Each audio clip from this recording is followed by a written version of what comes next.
আক্রমণ ও পাল্টা প্রতিরোধে অঙ্গহানি ঘটেছে অগণিত মানুষকে। অন্ধ হয়েছেন বহু সংখ্যক কিশোর ও তরুণ। অসহায় নাগরিকরা প্রয়োজনীয় এবং জরুরি চিকিৎসাও পাচ্ছেন না। তার উপর চলছে ব্লক রেড, সন্ত্রাসীদের মাধ্যমে বাড়িঘর ম্যাশ চিনিয়ে ধরে নিয়ে যাওয়ার মতো ভয়ঙ্কর সব ঘটনা।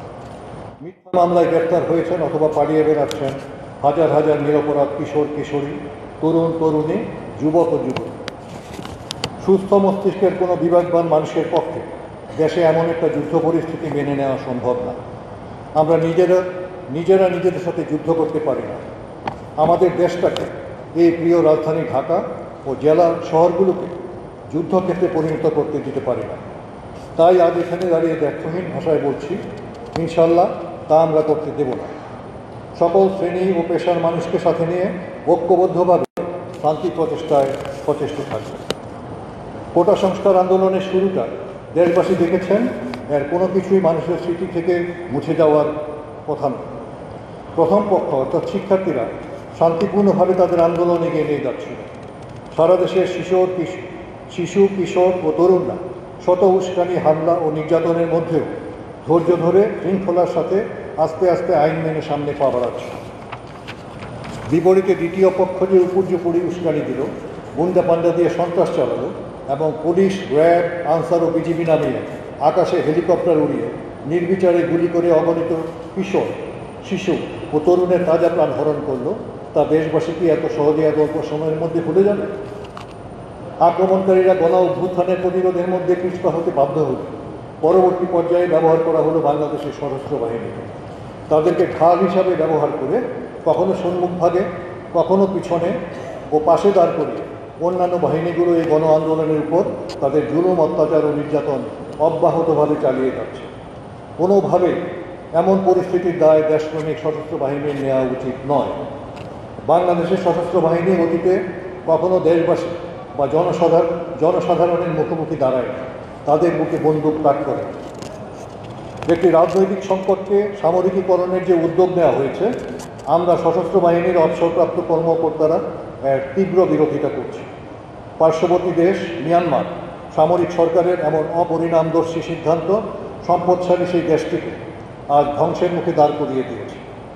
এই শাসকদের গণহত্যার দায় নিয়ে এখন আন্তর্জাতিক আদালতের কাঠগড়ায় দাঁড়াতে হচ্ছে। অর্থনৈতিক, সামাজিক ও সাংস্কৃতিক পরিস্থিতি থেকে উদ্ভূত এই রাজনৈতিক সংকটকালে আমরা ক্ষমতাসীন সরকারের প্রতি রাজপথ থেকে সশস্ত্র বাহিনীকে তাদের ছাউনিতে ফিরিয়ে নেওয়ার আহ্বান জানাচ্ছি। আমাদের সীমান্ত এই মুহূর্তে অরক্ষিত।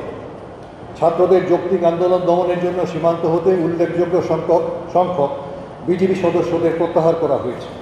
এ থেকে উত্তরণের জন্য সশস্ত্র বাহিনীকে অবিলম্বে সেনা ছাউনিতে ফিরিয়ে নিয়ে যে কোনো আপৎকালীন সংকট মোকাবেলার জন্য প্রস্তুত রাখা প্রয়োজন। অনুরোধ করে বলছি, এ সংকট আলোচনার মাধ্যমে সমাধানের উদ্যোগ গ্রহণ করুন। দেশপ্রেমিক সশস্ত্র বাহিনীকে ছাত্র জনতার মুখোমুখি দাঁড় করাবেন। এমন পরিস্থিতির সংঘটিত সকল হত্যাকাণ্ড, জখম, গুলি, হামলা, ভাঙচুর, সন্ত্রাসের ঘটনার স্বচ্ছ ও গ্রহণযোগ্য তদন্ত হতে হবে জাতিসংঘের নেতৃত্বে এবং তাদের অধীনে। আমরা সকলে বাংলাদেশের মানুষকে সম্মান ও শ্রদ্ধা করি এবং ভালোবাসি। সশস্ত্র বাহিনীতে কর্মরত সকল সদস্য সার্বভৌমত্ব রক্ষার শপথ ও সর্বোচ্চ আত্মত্যাগের প্রস্তুতি নিয়ে এই পেশায় নিয়োজিত আছে। আজ দেশের এই ক্রান্তি লগ্নে আমাদের সকল সহকর্মীকে বিনীতভাবে অনুরোধ করব, সৈনিকের পেশার সর্বোচ্চ মর্যাদা, মানবিকতা ও নৈতিক মানদণ্ড বজায় রেখে দায়িত্ব পালন করব। বিশ্বশান্তি প্রতিষ্ঠায় বাংলাদেশের সশস্ত্র বাহিনী গত 3 দশক ধরে অক্লান্ত পরিশ্রম ও ত্যাগের মাধ্যমে যে সম্মান, মর্যাদা ও গৌরব অর্জন করেছেন, তা আজ কঠিন পরীক্ষার মুখোমুখি দাঁড়িয়েছে। সার্বজনীন মানবাধিকারের সর্বোচ্চ আন্তর্জাতিক মান রক্ষা করেই আপনাদের সকলকে নিজ দেশের জনগণের পক্ষে দাঁড়াতে হবে। চোখের সামনে আমরা নিজেদের মাতৃভূমিকে ধ্বংস হতে দিতে পারি না। দেশ মাতৃকার স্বাধীনতা ও সার্বভৌমত্ব রক্ষার এই মহান ব্রত পালনে আল্লাহ নিশ্চয়ই আমাদের সকলের সহায় হবেন। ইনশাআল্লাহ তিনি নিশ্চয়ই আমাদের হেফাজত করবেন। আমাদের সকলেই একে অন্যের জন্য দোয়া করবেন। আল্লাহ হাফেজ।